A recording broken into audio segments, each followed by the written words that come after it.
In the gospel, it says that Jesus sent his apostles out to preach the good news. And he told them to take nothing for the journey. No walking stick, no sack, no sandals, no money. He also told them not to plan for a place to stay or for food to eat. Instead, simply rely on whoever is generous enough in each town to supply their needs.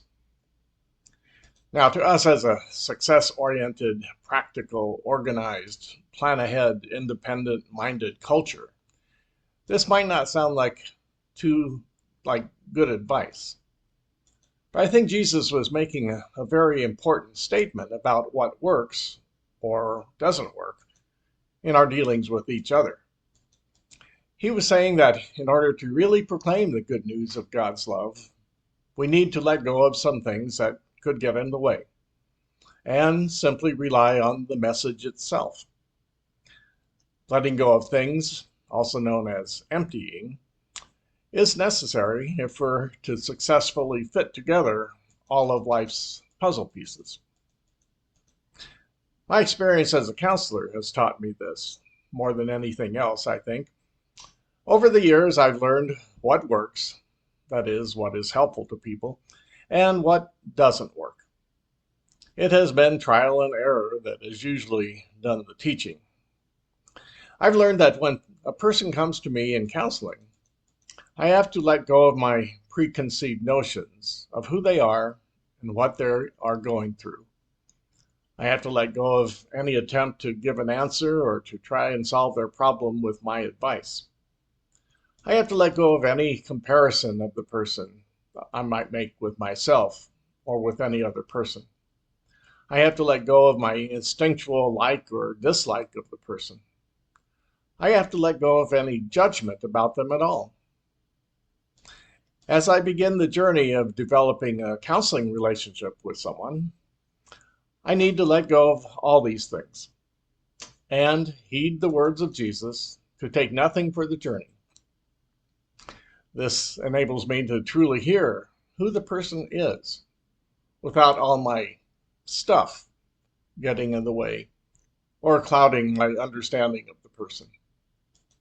I have to trust that this will effectively communicate the good news, that the person is important, reverenced, and cared about, and that it will be that good news more than anything else that will help the person along the path of healing and growth. Without that, all my counseling skill and knowledge of psychology will do no good. The trouble is that we humans often really don't trust that simply caring about a person, that is, like listening to them, respecting their views and situation, understanding their struggles, and so on. We don't really believe that just simply caring about a person will make a difference. We don't think that that is enough. So we bring in our stuff in order to make something happen. So we bring in our things like our experiences and our advice to give that person as the answer.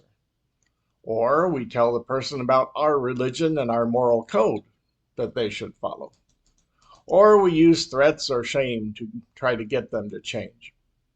Or we use our resources to do the work for them, since we see them as incapable. Or we simply abandon the person because of our belief that they are stubborn or unwilling to change. Some of our stuff can be helpful to another person, especially our experiences and the wisdom we've gained, but only after a relationship of trust is established, but not before. Besides, it's my experience that people have what they need to do what they need to do if they believe that they are valuable and worthwhile. In counseling, I often find that after building a relationship of trust, clients can tell me what they can do to improve their situation. I don't have to tell them or give them anything of mine. Our polarized society is a perfect example of what happens when all we do is put our own stuff out there, our own philosophy, our own economic strategy, opinions, moral code, political platform, and so on and so on. When we put all that out there without communicating to others that they and their views are valued, we end up with each side feeling devalued by the other side, which creates hurt and anger, and which prompts each side to dig in its heels and insist even more vocally that it is right and the other side is wrong. Jesus' teaching is very counterintuitive, which is why we have trouble believing in it. We just don't believe that simple caring about another person will get done what we think it should get done. So we turn to our own strategies, our own ideas, our own stuff. It's possible to practice letting go of our own stuff and to get better at it if we want. One practice is to spend each day in prayer or meditation, reflecting on how most of our best laid plans in the past didn't go exactly the way we designed them. And yet, somehow, God got us to this point. Our stuff wasn't the deciding factor in getting us here.